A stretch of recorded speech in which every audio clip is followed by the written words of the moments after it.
So ivory black, raw umber, transparent red oxide, alizarin crimson, cadmium red, yellow ochre, ultramarine blue, and titanium white.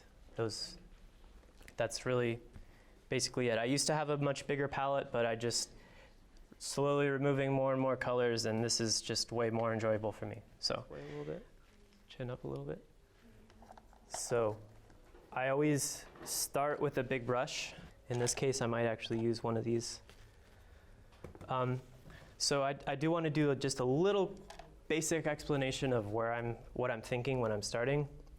So you've all drawn the sphere a million times, I'm sure, but it's still relevant. It's always relevant. So even though I'm going to be moving a lot and using a bunch of different colors and values and this and that, my mind is always thinking of two. So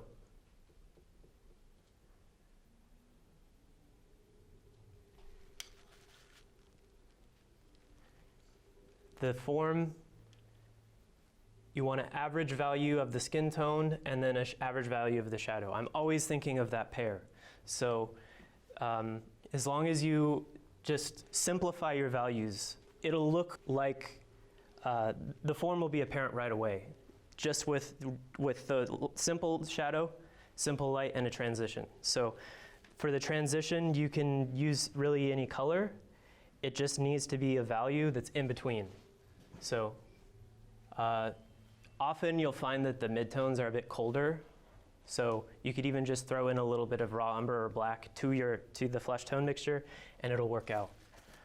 So just put this on your canvas before you even paint. Just think of what the average skin tone is going to be for the lights and the shadows. Put it in the corner and just refer to it mentally.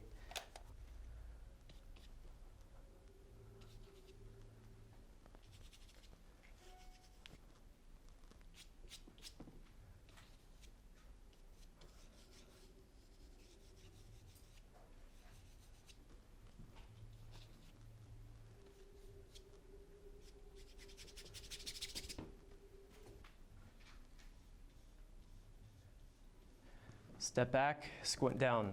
You need distance and you need to compress your values. So what does that mean, to compress your values, right? So we always talk about squinting. If you stare at something, it will change. So just the way the eye works, right? So like it's not as bright in here as it is outside. So you walk outside, immediately it's bright, but that only lasts for like 1 second, right? Your eye changes. You're like, oh, it's not so bright anymore. So on a small scale, your eye is always doing that. So if you look at a shadow, your eye is gonna all of a sudden be able to see all the information inside of that shadow. Like right now, you're sitting there. If I stare into your eye socket, I can see your eyelashes and the white of your eye and all that. But that's because I'm staring at it. If I don't, if I have a distance perspective, it's just a simple dark shape. So be aware that if you stare at something, you change it. So it's out of necessity that you constantly come back and just squint down and refer to the whole. So.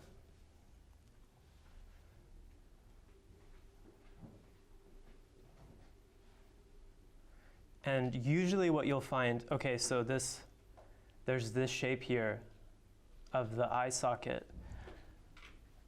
What you'll find is that every surface is probably going to have a different edge.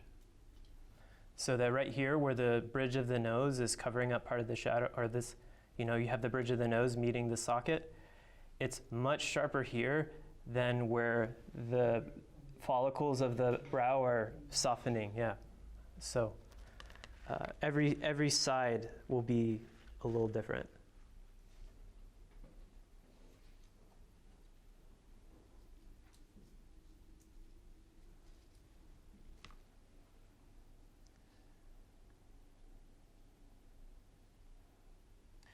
I'm starting to find there's enough paint now that I can work into my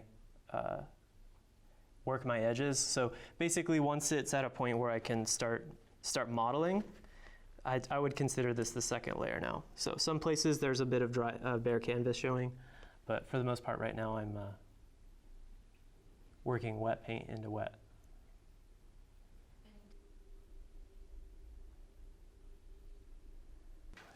I like painting this way because I'm sure like the first 2 minutes you're like, what the hell is this guy doing?